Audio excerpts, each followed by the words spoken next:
Hai, Peace of Christ lovers, welcome back to our channel. Kembali bersama saya, Pastor Sarah, hanya di The Real Pastor Sarah and the Prophecies, Pastor Sarah Reaction Channel, Sarah FM. Kata hari ini, Christ is my Lord God.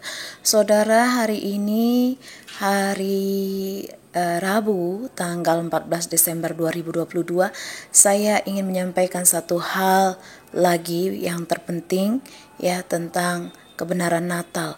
Kenapa orang Kristen harus merayakan Natal di tanggal 25 Desember? Apakah perayaan Natal tanggal 25 Desember oleh orang-orang Kristen itu adalah Alkitabiah?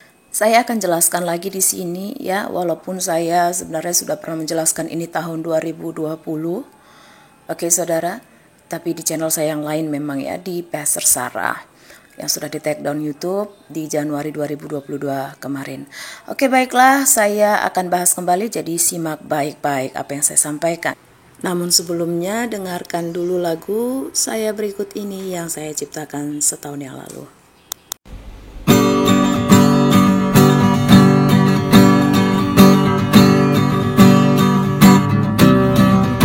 Kamu bilang Natal itu nyembah dewa matahari, lo tuh ngomong pakai otak dasi.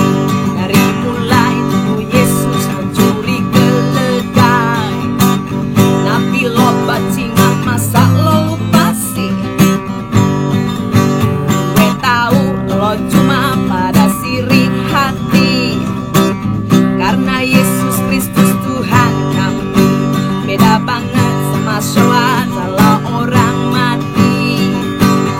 Juga kitab lo fiksi, ya gak sih? Kamu bilang Natal itu nyembah dewa matahari, lo tuh ngomong pakai otak dasi.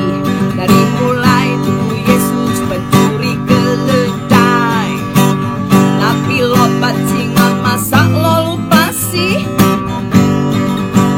Gue tahu lo cuma pada sirik hati, karena Yesus Kristus Tuhan kami beda banget sama Shoah, salah orang mati. Juga kitab lo fiksi, ya gak sih? Hei, Allah kaum barisan sakit hati, kelihatan hidup lo kagak pernah happy.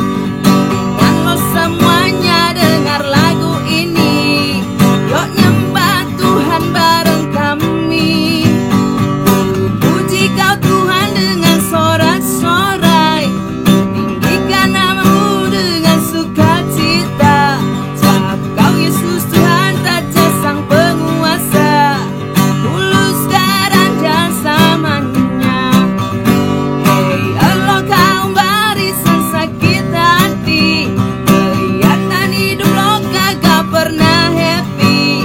Mendingan lo semua dengar lagu ini, yuk nyembah Tuhan bareng kami. Puji kau Tuhan dengan sorak-sorai, tinggikan namamu dengan sukacita.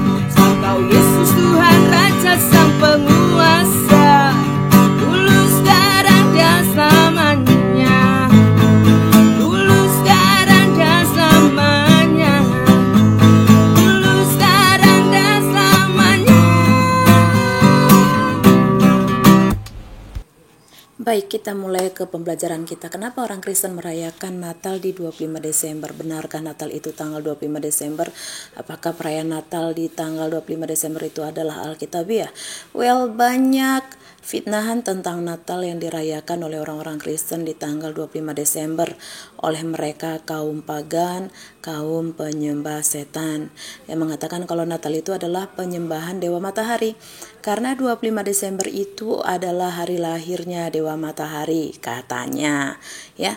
Ada juga yang bilang kalau Natal itu tidak ada di dalam Alkitab, bukan perintah Tuhan Yesus Kristus, tidak tertulis di dalam Alkitab. Dan lebih parahnya lagi, ya saudara, kalimat-kalimat seperti ini bukan saja datang dari kaum penyembah pagan, penyembah setan, tapi dari mereka juga yang mengaku diri Kristen. Dan yang paling parahnya lagi, saudara, mereka mengaku kalau diri mereka hamba Tuhan atau pendeta. Parah, ya. Makanya wajar ya kalau kalian jemaat pun ikut tolol. Sama tololnya dengan pendetamu.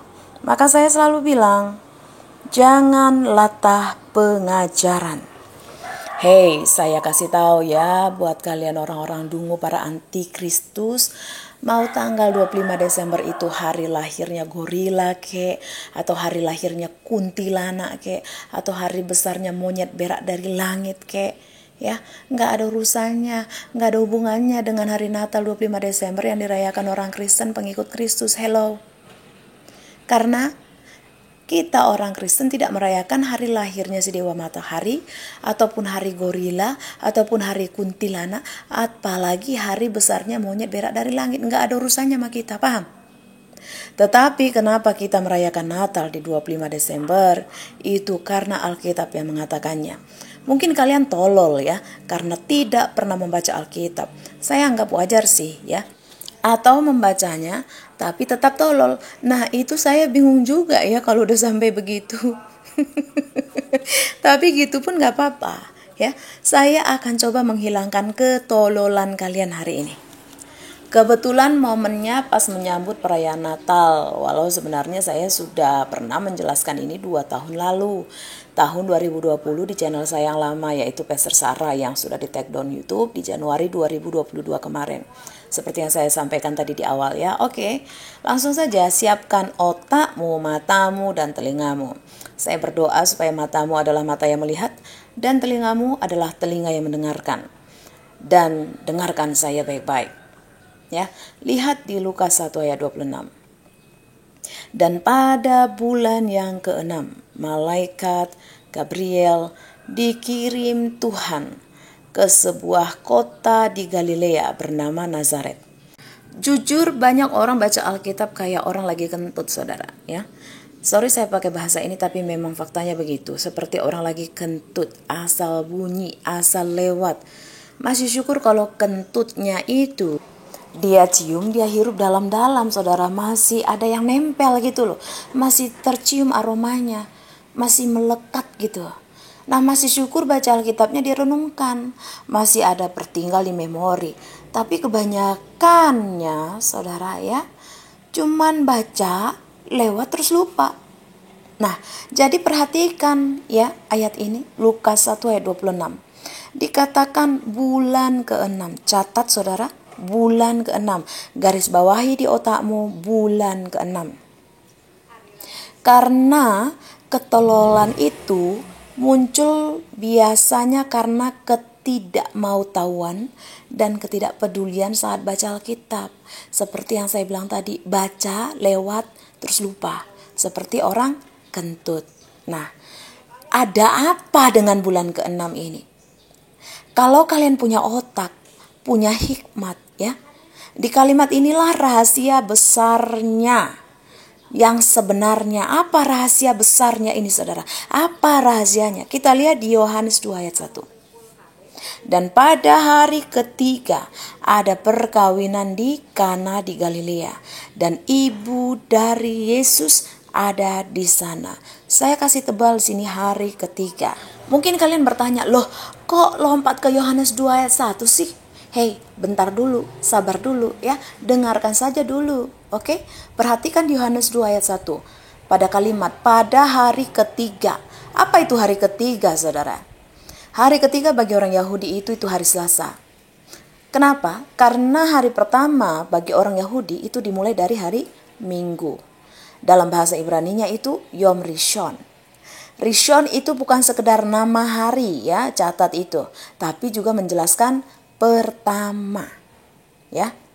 Paham sampai di sini saudara? Nah, jadi kalau misalnya hari pertama itu adalah Yom Rishon, yaitu hari Minggu, maka hari kedua itu hari Senin, namanya Yom Sheni.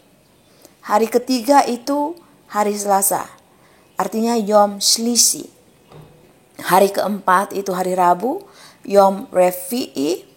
Hari kelima itu Kamis, Yom Hanishi. Hari keenam itu Jumat, Yom Shishi. Hari ketujuh itu hari Sabtu, Yom Sabat. Ya, Jadi catat, hari Minggu adalah hari pertama bagi orang Yahudi yang namanya Yom Rishon. Hari ketiga itu hari Selasa, namanya Yom Shlisi. Nah, kembali ke Yohanes 2 ayat 1 tadi.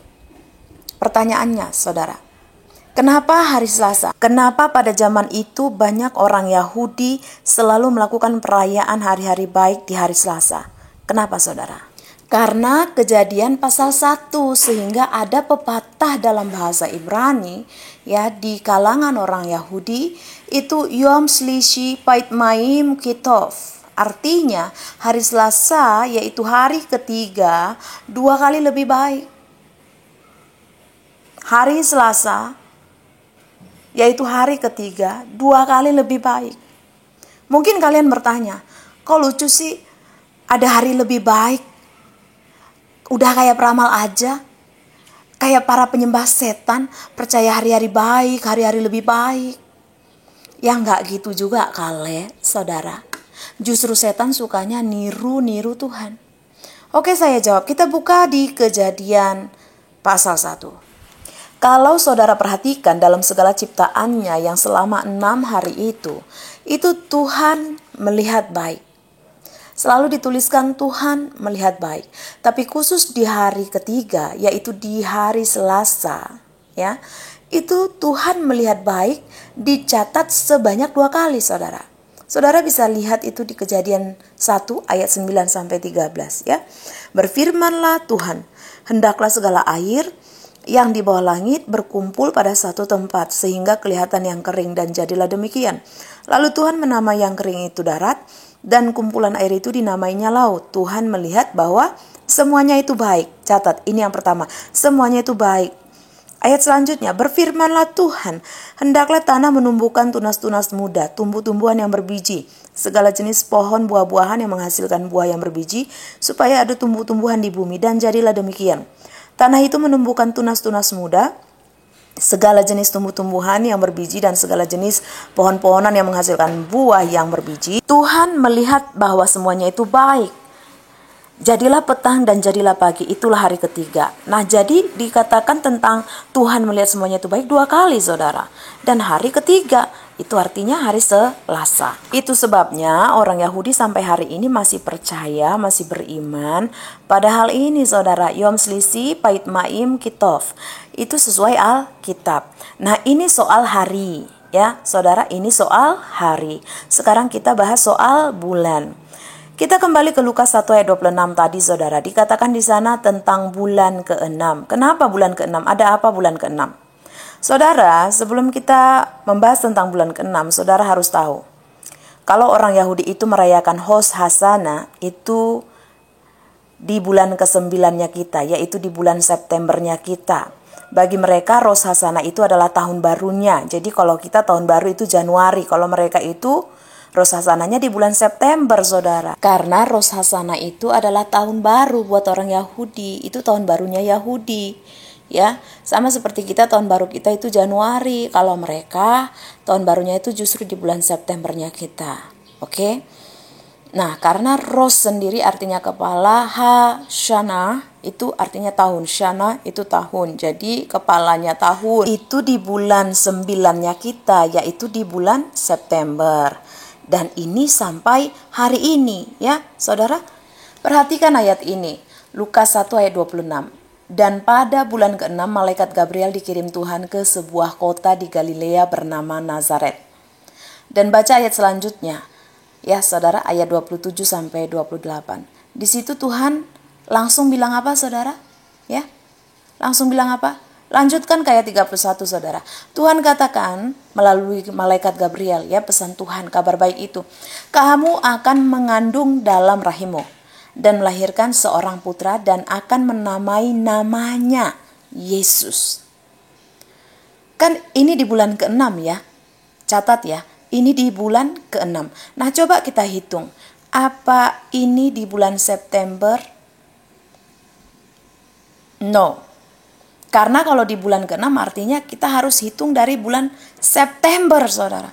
Karena Rosh Hasana, tahun barunya orang Yahudi, atau kepala tahunnya, atau bulan pertamanya orang Yahudi, itu jatuh di bulan September. Jadi mulai dari September. Bulan Januarinya orang Yahudi itu bulan September, saudara. Bulan satunya orang Yahudi bulan September. Oke? Nangkap sampai di sini, saudara? Paham ya? Kalau begitu coba kita hitung. Jika Maria dikatakan Tuhan melalui pesannya pada malaikat Gabriel bahwa Maria itu akan mengandung dan melahirkan seorang anak yang dinamai namanya Yesus, itu di bulan ke-6-nya orang Yahudi, itu artinya Maria mendapat pesan itu di bulan Maretnya kita, saudara. Kok bisa? Ya bisa dong, ya jelas begitu. Memang itu fakta, bukan tafsiran, saudara. Kenapa? Karena Rosh Hashanah atau tahun barunya orang Yahudi, bulan pertamanya atau Januarinya orang Yahudi itu jatuh di September, saudara.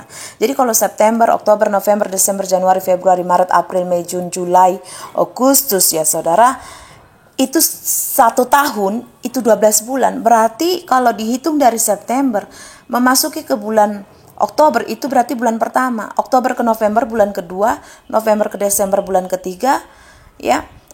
Desember ke Januari itu bulan keempat, Januari ke Februari bulan kelima, Februari ke Maret itu bulan ke-6. Jadi kalau bulan ke-6-nya orang Yahudi, berarti itu di bulan Maretnya kita. Ya. Berarti pada saat itu malaikat Gabriel mendatangi Maria dengan pesan bahwa dia akan mengandung itu di bulan Maret. Jadi kalau Maria hamil di bulan Maret, ya, di bulan Maretnya kita, di bulan Maret, dan orang kan mengandung selama 9 bulan dong, ya saudara. Artinya Yesus lahir kapan? Nah coba kita hitung dari Maret, saudara. Maret, April, Mei, Juni, Juli, Agustus, September, Oktober, November, Desember. Itu 9 bulan ya saudara. Coba kita hitung. Maret ke April itu 1 bulan. April ke Mei itu 2 bulan. Ini kandungannya ya. Mei ke Juni itu 3 bulan, Juni ke Juli 4 bulan, Juli ke Agustus 5 bulan, Agustus ke September 6 bulan, September ke Oktober 7 bulan, Oktober ke November 8 bulan, November ke Desember 9 bulan. Jadi pas ya 9 bulan. Jadi kalau Maria mendapatkan pesan Tuhan melalui malaikat Gabriel, menjumpai dia dan mengatakan bahwa dia akan mengandung, itu adalah di bulan Maret, ya, berarti 9 bulan lamanya kandungannya dan dia melahirkan itu di bulan Desember. Jadi pas saudara, Desember, Yesus lahir di bulan Desember. Sampai sini paham saudara? Paham? Dan ini bukan ngarang, bukan tafsir. Paham saudara? Jadi jelas ya, jelas banget malah. Kalau nggak nangkap lagi artinya kok memang betul-betul dungu, otakmu tuh rusak. Kalau udah kayak gitu ya saya angkat tangan saudara, nggak tahu lagi harus jelasinnya gimana. Dan sampai hari ini kalau saudara mau tahu, kalau kita ada di Nazaret itu setiap tanggal 25 Maret adalah hari libur. Kenapa hari libur?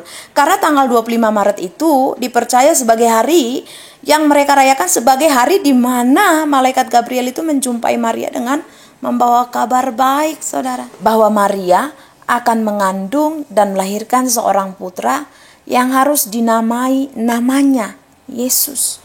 Jadi ingat ya, kalau ada yang memfitnah lagi soal Yesus dan Natal, yang menyerang imanmu soal Yesus dan Natal, ingat ini. Bicara soal Natal, bicara soal Tuhan yang adalah Yahweh yang datang ke dunia menjadi daging, yaitu manusia, seperti kita yang namanya Yesus Kristus. Jadi apapun kata mereka soal fitnah, keji mereka soal Natal, jangan percaya saudara. Jangan tersesat. Cukup kau tahu saja bahwa anti Natal itu sama dengan anti Kristus. Karena mereka anti dan menolak kalau Tuhan yang adalah Yahweh itu turun ke dunia menjadi manusia. Jadi mereka buatlah isu-isu dan fitnah tentang Natal itu. Jadi mereka yang mengatakan bahwa Natal itu adalah perayaan penyembahan dewa matahari ya, sehingga mereka membuat isu-isu fitnah soal Natal. Saya mau kasih tahu saudara bahwa itu adalah penyesatan, pembodohan, dan upaya-upaya untuk mengadu domba dan memurtadkan, menyesatkan umat Kristen yang bodoh, yang tolol, yang dungu. Akhirnya mereka tertipu sehingga mereka menolak dan menjadi anti Natal dan murtad. Kenapa? Karena mereka tidak hidup dalam firman Tuhan, tidak tahu firman Tuhan. Jadi tidak heran kalau akhirnya terseret oleh rupa-rupa pengajaran, kemudian murtad karena meragukan imannya sendiri, akhirnya menyerah dan meragukan Natal. Hei, camkan ini baik-baik ya. Orang-orang yang tidak suka kita merayakan Natal adalah antikristus. Karena mereka tahu kalau Natal itu dahsyat, di mana Tuhan sang penguasa, sang pencipta yaitu Yahweh itu turun ke dunia menjadi manusia, dan kita menamai namanya Yesus. Jadi dibuatlah isu sana sini. Bahkan ada yang bilang lagi, lah Desember itu kan musim dingin, gimana ceritanya gembala-gembala menjaga ternaknya malam hari? Hello. Makanya saya selalu bilang ya, kalau nanya itu yang cerdas, kalau nggak tahu jangan komen, supaya nggak kelihatan kalau kau itu tolol. Saya kasih tahu saudara, kalau kalian pergi ke Bethlehem, ke Palestina saudara, karena Bethlehem sekarang wilayah Palestina ya, dari dekat Bethlehem itu ada tempat yang namanya Bet Sahur. Nah, dari mana asal nama Bet Sahur ini? Ini karena namanya diambil dari para penjaga-penjaga yang sedang terbangun, terjaga-jaga, berjaga-jaga atau sahur ya. Gembala-gembalanya kan pada saat itu berjaga-jaga nih, ya, menjaga kawanan ternak mereka pada waktu malam. Itulah namanya Bet Sahur. Itulah sebabnya tempat itu dikatakan Bet Sahur. Lalu pertanyaannya, Desember itu kan dingin, gimana caranya mereka bisa menjaga? Dengar ya, ingat ini baik-baik dalam otakmu. Daerah Bet Sahur ini daerah yang banyak goa-goa batunya. Dan goa-goa batunya itu cukup besar. Bisa menampung sebanyak 40-50 domba yang besar-besar di dalam sana, oke? Itu sebabnya di dalam Alkitab dituliskan dalam Lukas 2 ayat 9 ya. Malaikat Tuhan datang dan kemuliaan Tuhan bersinar meliputi mereka. Dan mereka sangat ketakutan. Saudara tahu, kalau itu di lapangan terbuka dan ada sinar terang menerpa, mereka itu nggak mungkin takut karena mereka masih bisa melihat sekeliling mereka. Mereka bisa ke sana kemari mencari. Nah, itu kan cuman gua, saudara. Posisinya mereka cuman di dalam gua, jelas. Jadi kalau misalnya mereka di dalam gua dan itu terang itu muncul tiba-tiba, jelas ketakutan dong, karena mereka mau lari kemana lagi, saudara? Nggak ada yang mereka bisa lakukan selain ya cuman hanya di tempat itu saja, paham ya? Jadi mereka sangat ketakutan. Karena terang Tuhan itu langsung memenuhi goa dengan sangat bercahaya. Dan perlu saudara ingat juga hal ini. Salah satu goa di Bet Sahur yang sampai hari ini menjadi gereja itu cukup besar ya saudara. Goa itu mampu menampung 40-50 domba-domba ya, yang besar-besar di dalam sana. Dan mereka menjaga di mulut goa itu sebagai pintu. Para gembala di mulut goa. Nah, di Lukas 2 ayat 10-11 dituliskan begini saudara.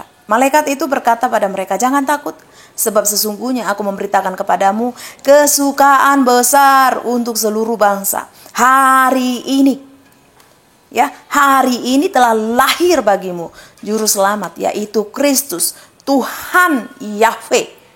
Karena pakai Lord ya, itu Yahweh di kota Daud. Karena LAI ini menerjemahkan kata Allah untuk Yahweh itu pakai kata Lord. Makanya saya perjelas di sini saudara untuk memahami Tuhan yang di sini adalah Yahweh. Jadi dia itu Yesus Kristus, paham ya? Dia lahir di kota Daud. Haleluya, haleluya saudara. Alkitab tidak pernah salah dan tidak ada hubungannya Natal dengan penyembahan dewa matahari. Ingat itu baik-baik. Natal itu terlalu suci.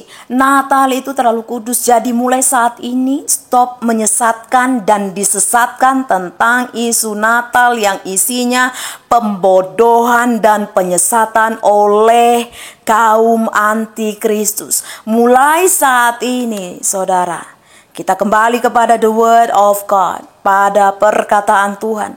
Karena sudah sangat jelas dalam Lukas 1 ayat 26 menuliskan pada bulan ke-6.